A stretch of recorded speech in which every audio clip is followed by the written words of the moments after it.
Well, good evening and welcome to Tucker Carlson tonight. The left is on the attack this evening. Across the country, they're demanding that immigration law no longer apply in schools, hospitals, or churches. Meanwhile, a college student was punished by a professor for using the M word, mankind. We've got a lot on both those stories in just a minute. But first, here in Washington, Democrats continuing to pound on House Intelligence Chairman Devin Nunes, accusing him of being a stooge of the Trump administration for revealing documents that suggest the Obama administration spied on Trump and his associates. White House Press Secretary Sean Spicer blasted the press for vilifying Nunes while ignoring the substance of that story. Here's part of it. You seem to be really focused on who showed up where and what door they went in and how it happened. To answer your question, yes, it's appropriate for a member of Congress to contact someone who has contacted him according to some of these reports. I don't know the answer to that, but if you're asking me, is it appropriate for a member of Congress to come over here? As Chairman Nunes has said himself, he wasn't hiding or roaming. He was asked to come over here by an individual. He came over, which happens daily. He was asked to go somewhere. He went there. He is cleared. And nothing that is inappropriate, and exactly the opposite. What he did, what he saw, and who he met with was 100% proper. Well, so the question is, why is the press focused on what Nunes did and not what he apparently revealed? Well, Congressman Sean Patrick Maloney is a Democrat. He represents New York, and he joins us tonight. Congressman, thanks for coming on. My pleasure. So here's what I think the chairman of the Intel Committee is telling us. I want to put it on the screen for our viewers who haven't been following this. First, he says there are dozens of documents gathered by intelligence agencies run by the Obama administration with information about Trump officials. Second, the information these documents contain was not related to Russia or the investigation about Russia.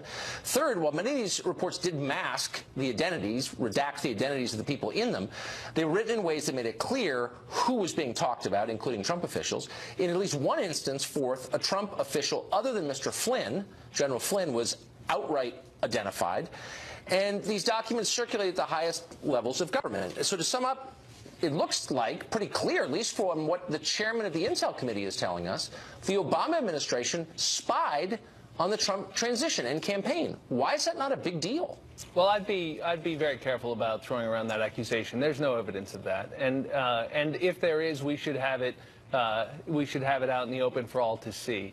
But it shouldn't get in the way of the very serious investigation of what the Russians were doing in our election. No, so I'm sorry. I'm not going to let you move right on to Russia before answering the question, which is the chairman of the House Intelligence Committee said he saw this week documents collected by the Obama administration's intelligence agencies that pertain to Donald Trump and his associates. That is a big deal, is it not? Are you saying that he's lying about that those documents don't exist? How do you respond to that? I think it's very difficult to know what Chairman Nunes is saying, and you see in the criticism of senior Republicans, most pointedly from the Senate Intelligence Committee, that's doing a good bipartisan job, the fact that most people don't really take the chairman very seriously right now. And the problem is not that he's being a partisan. The question is whether he's competent and whether he's impartial. And to get dragged down to the White House and to say so many contradictory things, it really doesn't help his credibility. Look, I was on the White House senior staff. But he said specific things. No, I know you've been in and around government a while, but he said things that are not just of concern to Republicans, but of concern to anyone who lives in this country. Tucker, let me be clear. If there is evidence that the Obama administration spied on the Trump campaign, let's have it. But let's also do a full investigation of what happened with the Russian investigation. We already have in the evidence, don't we? And I don't think they're not mutually exclusive. Well, no, there is no evidence of that. Yes, actually there is. No. And General Flynn, whatever one thinks of him or his suitability to be national security advisor, we know that a conversation he had with a Russian official was recorded and then leaked illegally. He was destroyed by it. Well, so I'm glad that's a crime. I'm very glad you mentioned that. We do know that there was an investigation going on. The FBI director has told us they're investigating collusion between the Trump campaign and the Russians. And we do know that Michael Flynn was talking to the senior Russian spy in the U.S. and lied about it. That's why President Trump fired him. That's why he's under threat of criminal prosecution and seeking immunity. That's very, very different from someone spying on the campaign. That's called an investigation of Russian influence. Right. Okay. Thanks for clarifying. So I just want to make totally clear that I understand what you're saying. You're saying it's okay for an intelligence agency to listen to an American citizen, transcribe the conversation, which is classified, and then leak it to the press No, I didn't say that. That's a felony. But so what are you saying? I didn't say that. Are you going to take a breath to at least acknowledge that's a crime and wrong, or no? Well, you don't know that a crime has been committed, except possibly by Michael Flynn. No, let me finish. The fact is that there are legal ways for the FBI, in the course of a counterintelligence operation and investigation, to lawfully examine the communications of Americans with foreign nationals like Ambassador Kislyak. That's not spying, Tucker. That's called enforcing the law. No, you're protecting us from people who are betraying the country. As you know, we've been through this before. You're willfully ignoring what I'm asking you, which is it okay to make that information public? And you know as well as I do that it's not. It's a crime. No, it's not. No, so that's wrong. Why just elide over that rather than just stop and say the obvious thing? I didn't elide it. I just agreed with you. Okay. But it doesn't make what General Flynn was doing right. That's why Trump fired him. That's why he's facing criminal prosecution. You should care about that too. There are many things that General Flynn did, taking money from foreign governments, I think are not only wrong but appalling and make him unsuitable for that job. So well, it's glad to hear you come around to that, because until recently he was the National Security Advisor. Look, here's the point. You have intelligence agencies that are operating independent from the elected officials whose job it is to oversee them. They are refusing to turn over information to the intel committees, which, again, provide oversight over them. And you are saying nothing because it suits your partisan ends. And no, I'm really saying, as a member of Congress, shouldn't you be raising alarm about this? No. You careful. I wouldn't go, just maligning our intelligence professionals. They're good people who are patriotic and protect our country. Well, you should be careful, and if they're asked for something, they'll turn it over. Someone leaking classified information is wrong. I agreed with you on that. I still agree with you on that. You're not listening to members of your own party. Because, as you know, Adam Schiff, who's the ranking Democrat on the Intelligence Committee, has complained publicly that he cannot get information pertaining to the Russia investigation from the FBI. Nunes has said the same thing. You've seen Harry Reid say the same thing about the CIA. In case after case, members of Congress whose job it is to oversee these agencies can't get the relevant information. Well, and that's, I guess, okay with you because you're mad at Trump, but it's a problem long term, is it not? No, of course it's not okay with me. And in fact, the FBI director did testify in front of Adam Schiff's committee in response to that request. And the agencies have been highly responsive, both to the Senate and the House committee, and they should continue to be so. And anyone in those agencies leaking something that's classified as breaking the law. Now, having said that, let's get into why Michael Flynn is facing criminal prosecution and what the heck was going on between the Trump campaign and the Russians, because the FBI is investigating collusion, and it'd be great if you took that seriously, too. Okay. I do take it seriously, and in fact, I have asked in a very specific way the ranking Democrat on the House Intel Committee to explain the question, and that is the hacking of John Podesta's Gmail account and the Democratic National Committee. And he said to me, and everyone else says, and I've heard you say many times, that was done by the Russian government, by the Putin regime. And I asked him very specifically to tell me how he knows that, and here's what he said. Watch this. Can you look right into the camera and say, I know for a fact the government of Vladimir Putin was behind the hacks of John Podesta's email? Absolutely. The government of Vladimir Putin was behind the hacks of our institution and the dumping of information. Of John Podesta's email. Not only in the United States, but also in Europe. Okay, you're not, you know what, you're dodging. And Tucker, no, look and say, I know they did. John Podesta's emails, they hacked those. And I think that Ronald Reagan will be rolling over his grave at your carrying water for the Kremlin. I'm not carrying water for the you're a sitting member of Congress on the Intel Committee, and you can't say they hacked. You're gonna have to move your show to RT Russian television, because you know what? This That's is perfect. Just so beneath your office because it's so dumb and you're being duplicitous. I'm asking you, did they hack Podesta's emails? And you can't say it. Insults like that, Tucker. You just said I was carrying. You said I was carrying water for Putin. That's pretty hilarious. You know, when you essentially are an apologist for the Kremlin, that's what you're doing. I'm going to one last time, Congressman. Look in the camera and say they hacked John Podesta's emails. We know for a fact that Putin's government did that. You can't, and you know you can't, and you're hiding behind weasel words. It's a really simple question, Congressman. Right. Do you have evidence that Putin's government hacked John Podesta's emails? That's the core question. And instead of answering it, he called me a water carrier for the Kremlin and a tool of Vladimir Putin. He could not answer that question. I'm hardly a water carrier for Putin.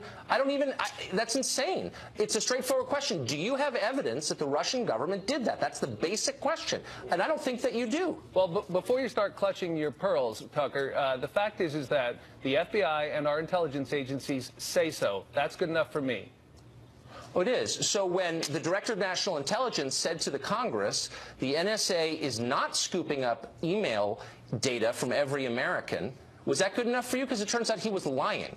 When the head of the CIA said, no, we did not break into Senate email accounts, was that good enough for you? Because he was lying too. So maybe as a member of Congress, you should get actual facts before going out on a limb. Tucker, you are the only person I know, including most senior Republicans on the Hill, with whom I work and have a lot of respect for, who are so skeptical of our own intelligence agencies.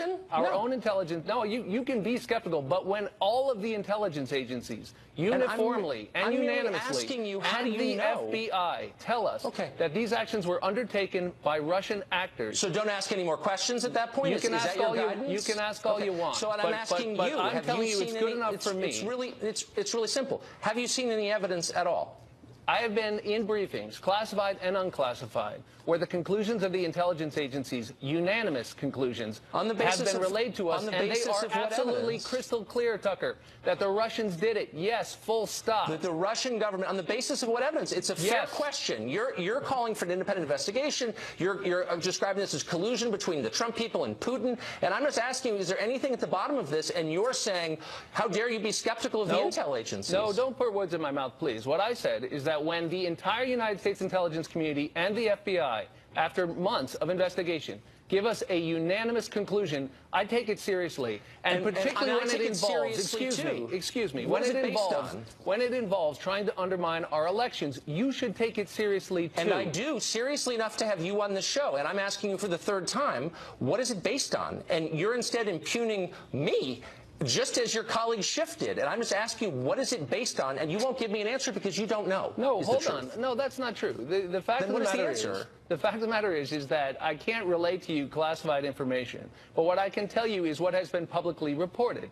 And if you look at what has been publicly reported, then all of the senior officials in our national intelligence community say that on the basis of their investigative methods, which include lots of things that are sensitive, but that I would prefer not to go into detail about, that is their conclusion. You can't deny that, Tucker. So this sort of notion that we should be so skeptical of our own professionals that we should not allow them to do their job is a mistake. Skeptical of our own professionals. I must be unpatriotic. Thank you, Congressman. No, that's fine to be skeptical, but I believe apparently it's not fine with you. Thanks for joining us. Well, Bill Benny spent 30 years at the NSA actually working there. He quit finally in response to their plans to violate the privacy of U.S. citizens, he says. Last week he told us it is in fact a near certainty that agency spied on the Trump campaign. We presented his claim to Congressman Trey Gowdy earlier this week, and here's what he said. I think that's a little broader than what my understanding is. You would have to get a warrant. If you're talking about U.S. citizen, you have to get a warrant, application, FISA court. If you were talking foreign to foreign, it's a separate analysis. If you're talking U.S. to foreign, it's still a separate analysis and one that would require going to the FISA court. So what's the truth about all this? Bill Benny might know the answer, so we asked him to come back and explain it to us. Mr. Benny, thanks for coming on. Well, thanks for having me back. So really I just don't think, I just don't think that Representative Gowdy is aware of what the intelligence agencies are doing. He's been kept in the dark by those agencies. They're not telling him. Even Representative Nunes, who is a member of the Gang of Four and the Gang of Eight, is supposed to be exposed to everything that the intelligence community is doing, including covert programs. That's why the law says you on covert programs you only need to notify at most the Gang of Eight in Congress. But even Nunes, who is a member of the Gang of Eight and the Gang of Four also, didn't even know about the programs that were being exposed through the conversations the president was having with other members of other governments, and also the Flynn conversations and other things that he was reading about people who weren't involved in Russia at all, but were involved in the Trump campaign. So just to be clear, these are the things that... Just in case our viewers don't know, the Gang of Four and the Gang of Eight are members of Congress on the committees and in leadership who get to see the highest level secret documents from the intel agencies. And you're saying even they don't know. But shouldn't they know? Yeah, aren't they supposed to know? And that's a direct violation of the Intelligence Act of 1947 and 1978. They are required by those laws to notify the Congress. So here are a couple of simple questions. The Gang of Eight. So the presumption that I have had, and I think most people here in Washington have had, is if one of these intelligence agencies wants to spy on an American citizen, they need a warrant. They need to go through a judge and have someone sign off on this. Is that true? No. I mean, that's not been true since World War II. I mean, in the Nixon years, they were using programs called Minaret at NSA and COINTELPRO at FBI and Chaos at CIA. And now those same three agencies are the ones doing different programs now. Namely, the upstream programs.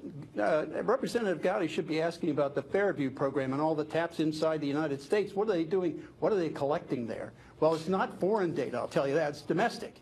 And it's content and metadata. That's how the NSA analysts could do love-in, because it was local communications that were being collected and stored. It wasn't foreign to anything. This business of it's incidental bulk acquisition of data on everybody in the United States as well as the planet. So is that so? I'm confused, and there's a lot we don't know about what Chairman Nunes has said this week about the information that he saw, the data he saw. But one of the things he said, which was fascinating, was the information on Trump and his associates was not related to the Russia investigation. That's Any correct. idea what that might mean? That's local communications internally in the United States, U.S. citizens to other U.S. citizens. So he's looking basically at political conversations and things like that.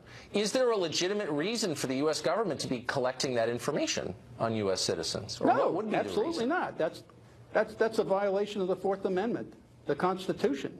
That's a violation of the Electronic Privacy, Electronic Security Acts, all those things that we're supposed to protect our privacy in the United States. We don't have it anymore. That's what I've been saying for years. So tell us, if you can, in general terms, the mechanics of this. So I pick up a phone or I send an email through Gmail, and the federal government picks up that information. How? Basically, it's by working with the companies that run the fiber optic networks, like AT&T and Verizon and so on. They work with them by installing, like the room in the San Francisco AT&T facility that Mark Klein had exposed, where they take taps off the line. Basically, it's inserting something of the order of it's called a splitter or a Y connector. It's like a prism where you put the fiber optic line into one side of the prism, and it splits it and duplicates it going two ways. One way goes to the NSA facility, where they use NARIS devices and various other devices to take and sessionize and reconstruct everything on that line. And the rest of it goes down the proper channels for communications. So it's pretty. It that's sounds how they do it. Pretty comprehensive. We just put up a map. I don't know if you could see it, of the 38 data collection centers in the United States. So really quickly, a lot of people hear this and they think, yeah, but there are a lot of terror threats, and that's the purpose of this surveillance, is to stop those. Is it, to your knowledge, used for other reasons other than stopping terrorism? Of course it is, yeah. Such as? Yes, well, I mean, it's used for internal police by the Drug Enforcement Administration, by the FBI, and they use that to go after common crime inside the United States. And then they have to do a parallel construction to substitute and discover data that would implicate them in a crime, and therefore use that as a method, as the reason why they arrested it, substituted for the NSA data in a court of law to try them. And that's simply a destruction of our entire judicial process. Yeah, well, it would certainly seem to be. Mr. Binney, thanks a lot for coming back. You're an informed voice on this. You're welcome. I appreciate it. Yep. Up next, one columnist says that instead of obsessing over bathrooms, transgender Americans ought to consider the existential threat posed by radical Islam. He joins us next. Also, the left is calling for ICE to be barred from making immigration arrests in schools, hospitals, even churches. Up next, we'll talk to an attorney who says limiting the reach of U.S. law is a good idea. Stay tuned. Christopher Barron is a gay conservative. He just published a piece over at The Hill newspaper saying the real threat to gays in this country isn't President Trump, it's radical Islam. Here's part of what he wrote. While the faux battle over bathrooms rages on, a real war in the lives of LGBT people is being waged by Islamic extremists who have pledged the global elimination of LGBT people. Just this week, ISIS released photos of extremists in the Iraqi city of Mosul throwing a gay man to his death from the top of a building in the city. Chris Barron joins us tonight on set. Chris, thanks for coming on.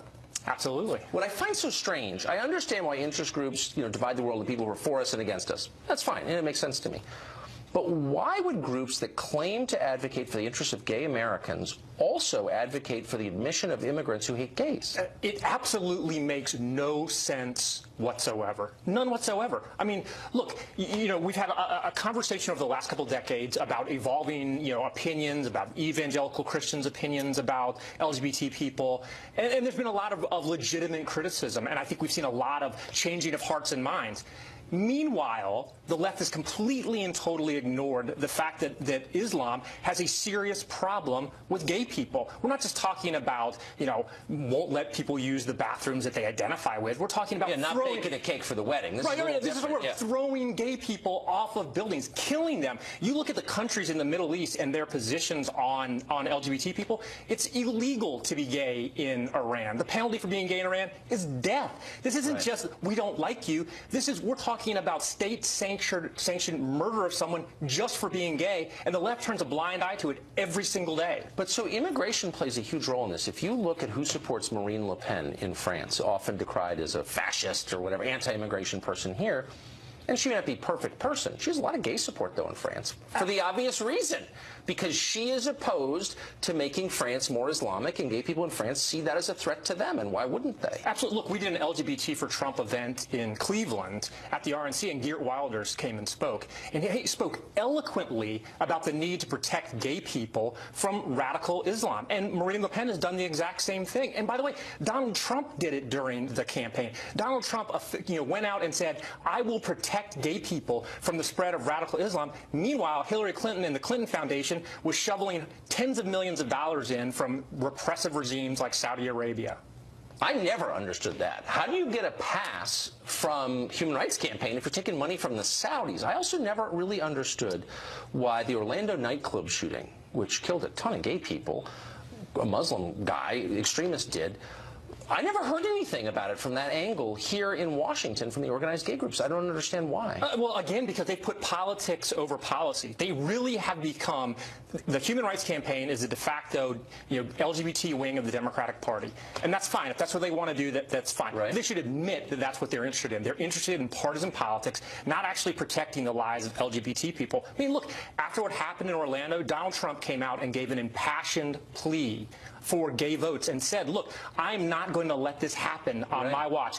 And did the Human Rights Campaign say, look, we got our disagreements, but we applaud, candidate Trump for this? No, they attacked him for it. They attacked him for coming out and saying that. It made no sense whatsoever and is nothing but pure, plain politics. And long term, it can't work for the Democratic Party. You can't seek to appeal to two groups who are at basic odds with each other. Look, the gay left is making a suicide pact with the Democratic Party right now. If they think that the future is that we need to have, radical Islamic extremists coming to this country as long as they want, let me tell you what, that ain't going to end well. No, it's not. It's just so obvious, and nobody ever says it, and thank you for saying it. Absolutely. Chris Barron, good to see you. Good to see you. Up next, should we cripple immigration enforcement even further than we have? Our next guest says ICE should not be allowed to do immigration raids in schools, hospitals, or churches. He'll tell us why after the break. Under a guideline implemented in 2011 during the Obama administration, ICE avoids going into what they call sensitive locations. Those would include schools, hospitals, and churches when they make immigration raids. But last month, they apparently violated that policy, arresting an illegal immigrant who was camping outside his church. The move infuriated many on the left, which vilified ICE for doing its job. Joshua Galper is a lawyer and Democratic Party strategist who supports creating what he calls immigration safe zones, and he joins us now. Mr. Galper, thanks for coming on. Thanks for having me tonight. So there are a lot of questions about this policy, this safe zone policy, but the obvious one to me as a parent and a taxpayer is making a school or a hospital into a safe zone for illegal aliens going to make schools and hospitals better? Well, it's not about making schools and hospitals better. It's about providing the really important social service institutions that are the fabric of our community. So it's really about what we're doing to support people who are undocumented or citizens here in this country. Without hospitals, without these sorts of social service organizations, there'd be a lot more cost put on the taxpayer, right? And you also have to look at sort of how this links up with the bigger issue, which I think this is coming from, in sanctuary cities, which I'm sure we'll get to. First of all, let me just, my jaw's open, and I applaud you for admitting that it's not about making schools and hospitals better. So if you have kids in a public school and it becomes 25% non-English speaking illegal alien, and a lot have, or if you're going to your local emergency room that's filled with people without health insurance who can't speak English, it doesn't improve the institution or the experience for you, obviously. And so I'm just glad that you conceded that. But would you also concede that I'm not quite conceding that, Tucker. What I'm saying is that it improves the social fabric of our communities, and of course it improves those institutions by having more diversity in these places. But the really important thing is that we need a school gets better when it gets like a massive influx of non-English speaking illegal aliens? Well, we're not talking about education. We're talking about whether or not ICE should be following the 2011 directive. But schools are and whether designed there's to a new provide policy it. I mean, the point of a school now is not to help people who've snuck into our country illegally, but to educate our children, right? Well, it's to educate everybody who can go to that school. I mean, that is the idea. But the larger point here is whether or not you're going to have big roundups of people who are undocumented, who committed no crime, who are in this country because they want a better life. In some cases, some people are seeking asylum in this country. And the whole idea is to make sure that you don't have this destruction of the social fabric. When you look at, well, for instance, it's bad for them for sure. I mean, I wouldn't, if I'd snuck into someone else's country illegally and I were enjoying free schools and medical care and maybe housing and subsidized food, I wouldn't want anyone to hassle me at all. And I totally agree. They must be against it. Let's talk about the people who should be hassled, though, right? Sends his kids to public school, why should I be in favor of this exactly? Look, we're talking about when ICE is going after folks, according to DHS in the Obama administration at least, we were talking about 13% of undocumented immigrants were people who were being targeted, people who were committing crimes, had other issues on their record where they were being targeted for deportation. 87% of undocumented immigrants have done nothing in this country in terms of committing a crime and putting themselves on a list where they should be getting deported. That's what the Obama administration did. Now we've got a situation where we've completely widened that scope through this executive order, and you're suggesting, I think, that these agents should be going to schools and to hospitals and churches to round up people who are scared to death that they're going to be. I bet they are. I bet they are scared. And I bet a lot of them are wearing ankle bracelets. And I bet a lot of them are good people too. My only point is that there is another interest here, and that's the interest that I would have as an American citizen in having decent schools. And schools have been totally destroyed by unfettered immigration, as you know. In the state I grew up in, California, it's like wrecked the school system. It really is a drain on hospitals, as you know. And my only point is, don't I get a say in this too? Look, or is it just about what's good for the illegal aliens? I would disagree with that being the primary reason for wreckage of the school system. Are you serious? In California? Well, I went to school in California. I did not go to school in California. I think there's wide consensus, yes, that immigration has not been great for California schools. But look, I think the issue is whether or not these places should be safe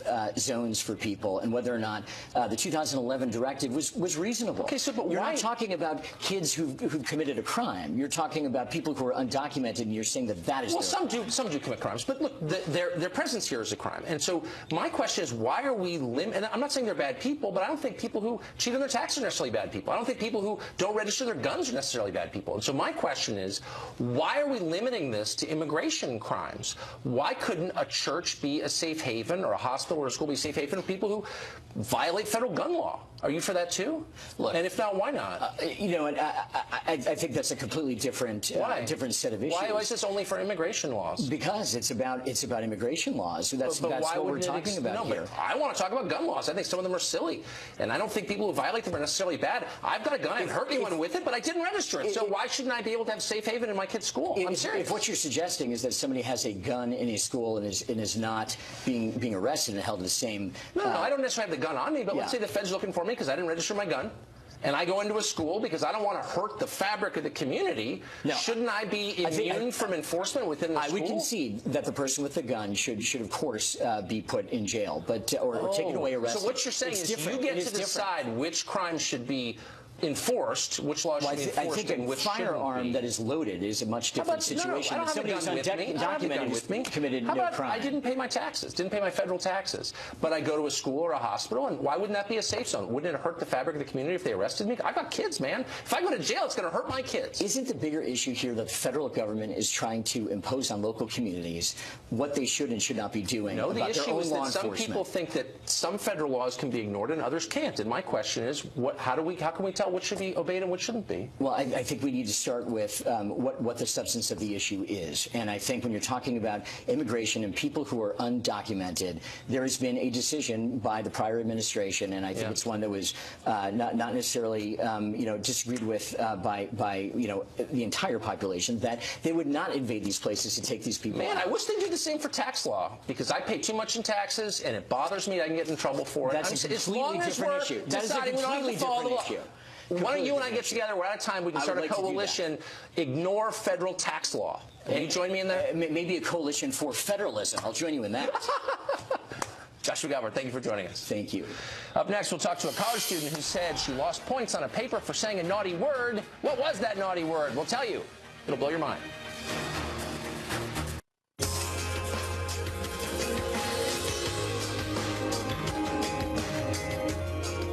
Well, it's pretty hard to find actual offensive conduct on university campuses these days, but that doesn't stop professors from hallucinating it. Karen Jeffers is an English major at Northern Arizona University. On a recent paper, she had a point deducted from her score because she used the word, brace yourselves now, mankind, to describe humanity. Her professor, Ann Scott, warned her that this was inappropriate gendered language, contrary to how the word has been used by almost everybody for centuries. Scott said mankind referred only to men and was therefore sexist. Karen Jeffers joins us now. Karen, thanks a lot for coming on. Thanks for having me.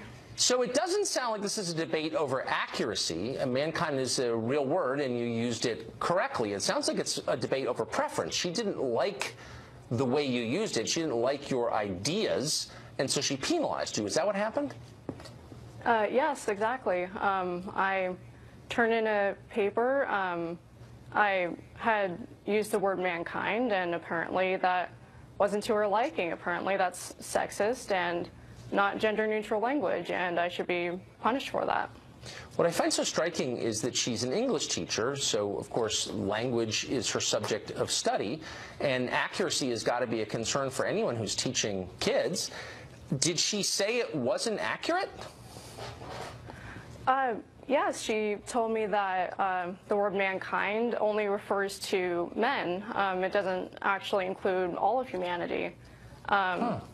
Does the dictionary say that, or is there some authority that she pointed to confirm that position? Well, she referred to the Modern Language Association, or MLA, and apparently they're enforcing this kind of gender-neutral language. Huh. And so you got a point off. Did you say, I'm contesting this? I don't think you should take a point off. I mean, how did you respond to her? Well, I met with her after I saw that she had marked me off, and I had a discussion with her, very civil, but she told me that using the word mankind was sexist and against women. It apparently has a history of holding women down in some fashion. Huh. Interesting. So I think we've got a full screen here of her note to you. We put it up here. I would be negligent, she said, if I did not also raise this issue of gendered language and ask my students to respect the need for general neutral language. Professor Ann Scott. So her position is this is oppressing people. This is a tool of sexism. This is a theoretical, but I'm wondering what you think of it. If you had a student in your class wearing a burqa who was told by her family that she could not reveal her hair in the presence of men, do you think Professor Scott would consider that sexist or would say anything about it? She wouldn't say a thing about it. Does that seem sexist to you, telling a girl she's not allowed to reveal her hair to any man? Does that seem more sexist than the term mankind? Absolutely. I have no idea why, feminists are obsessing over tiny little, microaggressions, such as how, or issues like how the word mankind is used when there are women living under Sharia law who are actually oppressed by an actual patriarchy. That they're defending. Yeah, there are quite a few macroaggressions in this world right now. It might be worth paying attention to those. Karen, thanks a lot for coming on. Good to see you. Yes, thank you for having me. Up next, a new report says young people more likely to think that households ought to be led by men. Why would they think that? Our panel will discuss it. Stay tuned. academics have produced some pretty weird reports this week. The first one by the American Psychological Association and Eco-America warns that global warming may not just melt the ice caps and hurt the polar bears. It could give people PTSD by causing a surge in stressful weather events. Catherine Lyons is managing editor at Famous DC. Carrie Lucas, forum to you both. Al Gore has weighed in on this. Sure. And I want to roll Al Gore's view, and it may change your mind. Watch. The additional stress that this climate crisis is causing really poses the threat of some political disruption and chaos of a kind the world would find it extremely difficult to deal with. Stress could be one of the big byproducts of global warming. Well, I think a lot of people do get stressed out when they hear all the craziness that comes out. And you think about kids hearing at school about how they're ruining the world, how their future's in jeopardy. So I think if the real stress that comes from this is all the alarmism of guys like Al Gore who are trying to scare everybody to death. But otherwise, this is obviously just a silly kind of trumped up report. Well, that's actually kind of a real thing. I know I think all my neighbors are deeply stressed, maybe in hysterics almost, by the prospect of the global warming, ice melting, and polar bear thing. I mean, I'm no scientist, obviously, but I am a skeptic. I'm also from Florida, so I could see why several days without sun would put a little stress on someone. I thought the promise was more sun. Okay, here's something astonishing. This is a real study, and I'm not exactly sure what it means, but it comes from the University of Maryland, and it finds that attitudes towards family, traditional ones, are making a comeback. In 1994, here's the number, 42% of high school seniors thought men should be the, quote, achievers outside the home, while women handle domestic duties. Today, the number is 58% believe that. I'm a little bit surprised, Carrie, by that. Well, you know, it is. It's interesting. It certainly does fly in the face of everything you see kind of in the media. But I think this is probably a result of a lot of kids who have grown up and have seen either their parents struggling with a lot of stress, a single mom working hard, or two parents juggling really high-powered careers. Some kids may be saying, you know what, this was tough. I wish I had a little more attention, and I hope to have a different path when I'm a grown-up. So it doesn't surprise me too much that this is. Well, it horrifies a lot of people. So someone called Belinda Luscombe, who works for Time, you probably didn't, it was a magazine at one point, now I think it's a website. Here's how she's I guess a reporter of sorts. Here's the lead of her story. Grim news for those who thought achieving equality between the sexes was merely a matter of time. Judging high school students for their views on this. Why is this so offensive to people? I don't think it's that grim. I don't want to be taking out the trash. And I don't think you want me cooking either. So I think different roles and responsibilities are going to vary per household and, husband and wife and individual. Well, you would kind of think that the whole promise of personal liberation was getting to chart your own course, right? You're not going to have to adhere to somebody else's idea of what your family ought to look like. And here you've got the majority of high school kids saying, I'd rather my husband worked and I stayed home, and like Belinda Luscombe is very offended. Why? Yeah, it's funny. I think that so much of kind of the women's studies programs and the feminist groups try to push this idea that equality is all about more women getting in the workplace. But real women out there, especially moms, they're much more likely to say they wish they could work less. They want to cut back. They want to spend more time with family. So I think this has really always been, there's been a lot of, work is often just work. It's not always self-actualizing and so much fun. But should women be allowed to want that, or should we yell at them if they want that? I think a woman's place is where she wants it to be. Her husband's place is right next to her, supporting her, and vice versa. Amen. On that note, thank you both. I appreciate it. I want to give you a follow-up tonight, by the way, on a story from late last year. In December, we told you about Orange Coast College. That's a place. A professor there called Olga Perez-Stablecox was caught on camera saying this. Our nation is divided. We have been assaulted. It's an act of terrorism. One of the most frightening things for me and most people in my life is that the people committing the assault are among us. Well, no bad deed goes unrewarded. In a recent vote, Orange Coast faculty voted to name Cox Faculty Member of the Year. Now, what about the kid? His name was Caleb O'Neill. He's the one who recorded Cox in class. He didn't make out so well. In February, the school suspended him. Instead, if he wanted to return there, he'd have to write an apology. The suspension was ultimately reversed, but only after he threatened a lawsuit. Up next, Ivy League colleges are already richer than many small countries and much more smug. Why are they getting billions from the federal government every year? Stay tuned for the numbers.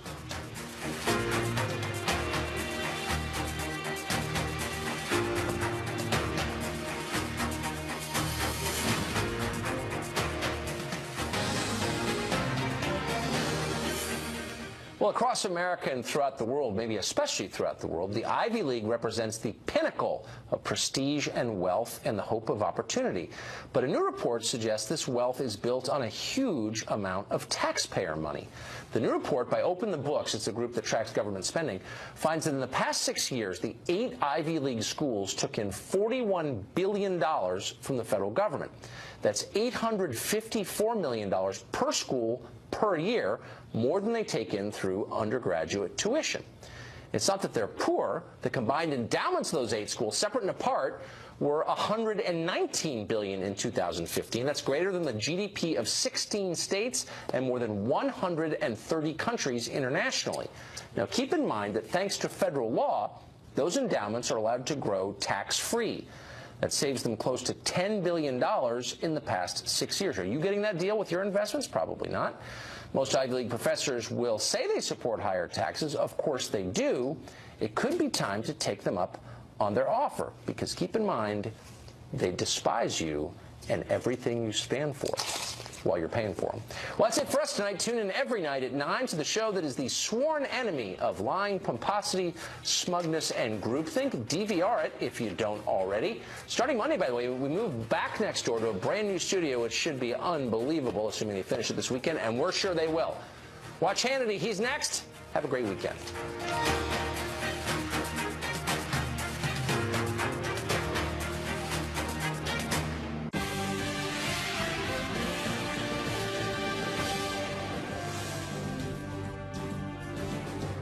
And welcome to this busy Friday news night here on Hannity. Now, in just a few minutes, we'll have Newt Gingrich.